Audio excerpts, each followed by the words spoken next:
국내 증시가 사상 최고점 경신을 눈앞에 뒀습니다. 삼성전자를 필두로 외국인들의 러브콜이 잇따르고 있기 때문인데요. 경기 회복 기대감에 신흥국으로의 자금 유입이 활발한 만큼 지수 앞자리가 바뀔 수도 있다는 전망이 나옵니다. 방서우 기자입니다. 코스피 지수가 사상 최고치 경신을 목전에 두고 있는 가운데 시장은 다음을 내다보고 있습니다.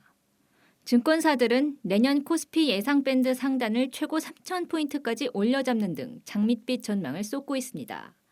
그동안 코로나19 확산 이후 유동성으로 버틴 장이었다면 이제는 경기 회복과 기업이익 개선 기대감이 높아지며 위험자산 선호 심리가 짙어진 데 따릅니다.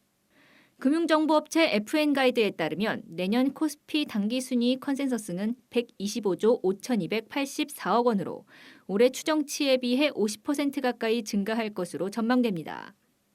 전문가들은 이 같은 실적 성장세와 함께 당분간 달러 약세 흐름이 지속될 것으로 보고 그 수혜를 국내 증시가 톡톡히 입을 것으로 봤습니다. 원달러 환율이 하락할 경우 원화 자산 가치 상승으로 인한 외국인의 바이코리아가 본격화될 것이란 기대에 섭니다. 지난 1985년에서 1990년 150을 웃돌았던 달러화 지수가 100 아래로 내려올 당시 코스피 지수는 100에서 800으로 뛰었습니다. 2000년대 중반 달러 약세 시기에도 400에서 1600대로 치솟았습니다.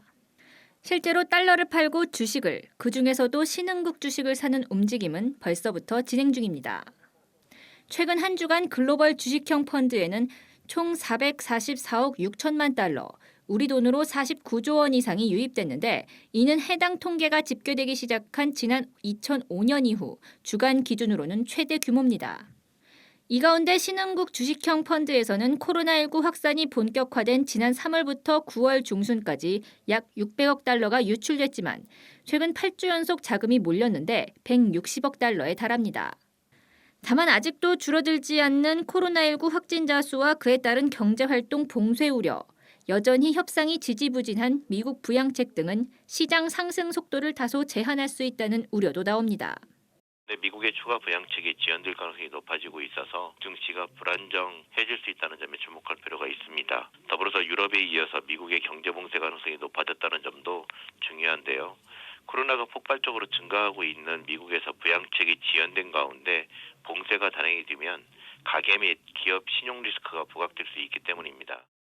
여기에 기저 효과로 인한 이익 하향 조정 가능성도 염두에 둬야 할 것으로 보입니다.